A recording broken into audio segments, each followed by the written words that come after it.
Okay, so we are back modeling sleep.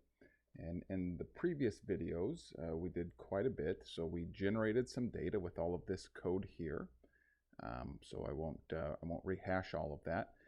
But then we set about trying to model that data, at least the non-REM sleep portion. And our first approach to that was to use these Bayesian splines.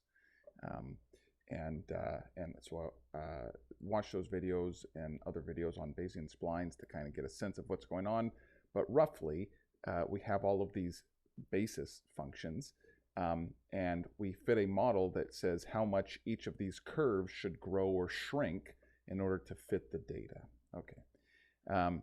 And when we did all of that for model 1, we got something that looked like this, where the dots are actual data points, and the lines are the predicted data points given our model. And this was model 1, and we saw that it wasn't doing that great. It basically predicts a straight line, and it's not very good. We're missing a lot of, there's a lot of error kind of all over the place. So then we tried a different approach, or actually a modified approach, where instead of using the traditional splines, again, that are fitting shapes that look like this, we decided to try to use a bunch of sine functions.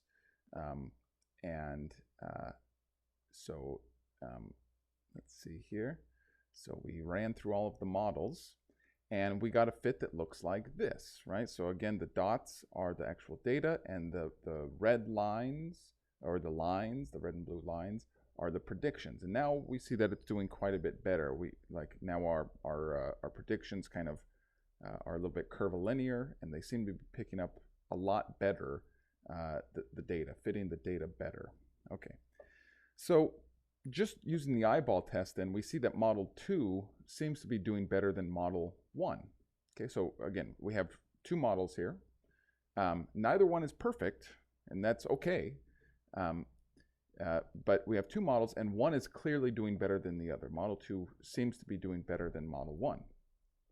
Well, it would be nice if we could somehow kind of formalize what our eyeballs are telling us here, okay?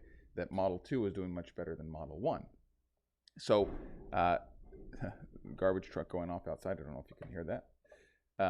Anyway, and we can do that in a few different ways, and two popular methods, or two effective methods, are to use WAIC or PSIS.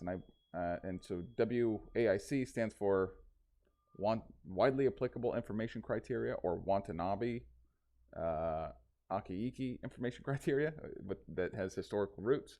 And PSIS stands for Pareto Smoothed some inference sampling. I can't remember what the I is, but it doesn't matter. What these two measures, so if you want to learn more about these, a couple of things. One is you should check out Chapter 7 of Statistical Rethinking. Here's a link to Amazon, where you can purchase it on Amazon. And also, I'm going through those the end of chapter questions and answering them. And so you can also go to my Colab sheet, or to my YouTube, go to the other playlist on YouTube here of mine, and you can kind of get a sense for these two things. So anyway, so what WAIC and PSIS are doing, they're just two ways of kind of trying to do the same thing. And the thing that they're trying to do is to predict how well a model will fit data that the model has not previously been trained on. Okay, so let me see if I can say that a little bit differently.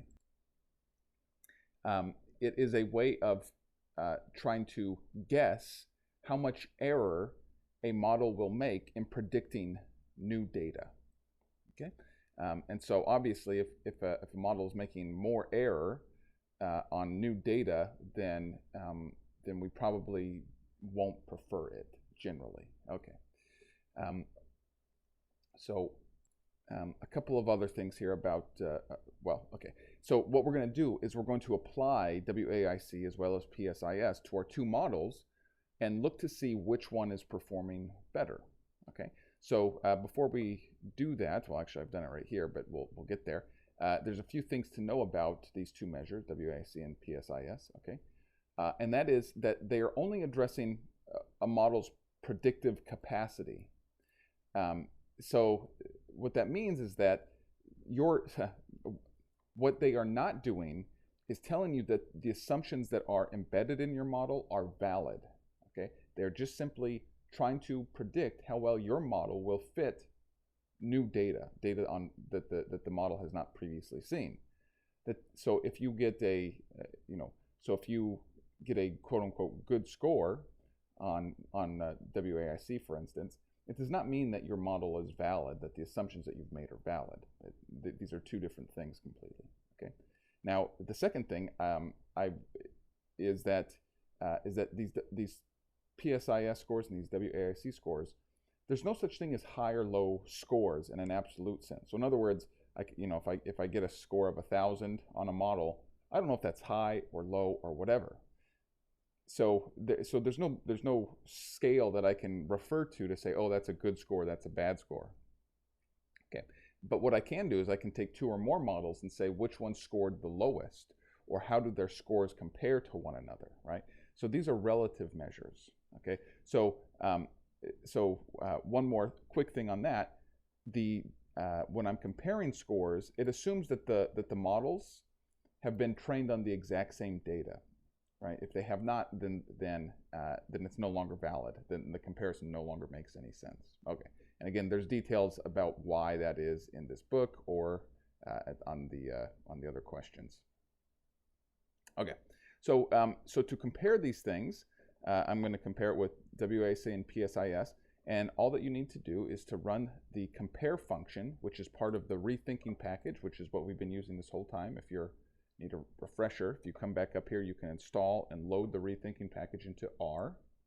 But anyway, so I'm going to compare them using WAIC as well as PSIS, and what we get are basically so we have two tables here, one for the WAIC comparison and one for the PSIS comparison. Okay, and the message is the same either way. Okay, the message is that the non-RIM 2 model, the second model, the sign model, is doing better than the first model. Okay, and we can see that in a few different ways.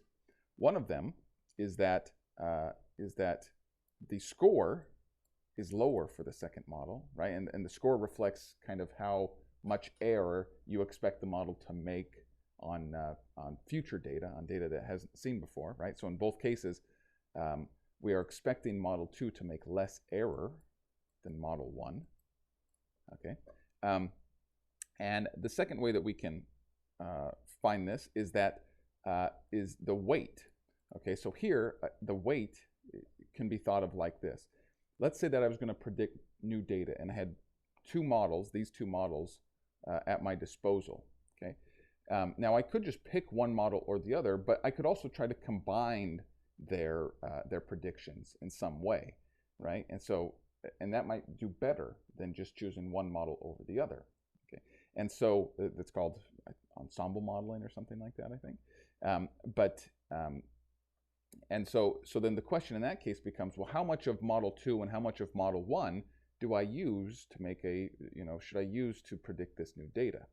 Now, a weight of 1 means that non-REM model 2 is taking up 100% of the weight, or close to 100% of the weight. So that means that if we're going to predict new data, we should basically discard model 1 and only use model 2. Okay, so that's what the weight is. So again, the way that we can tell that non-REM or that the second model seems to be better than the first model is that, again, the WAIC or PSIS scores are lower for model 2, and it is attracting 100% of the weight, or at least more weight than model 1. Okay, thanks.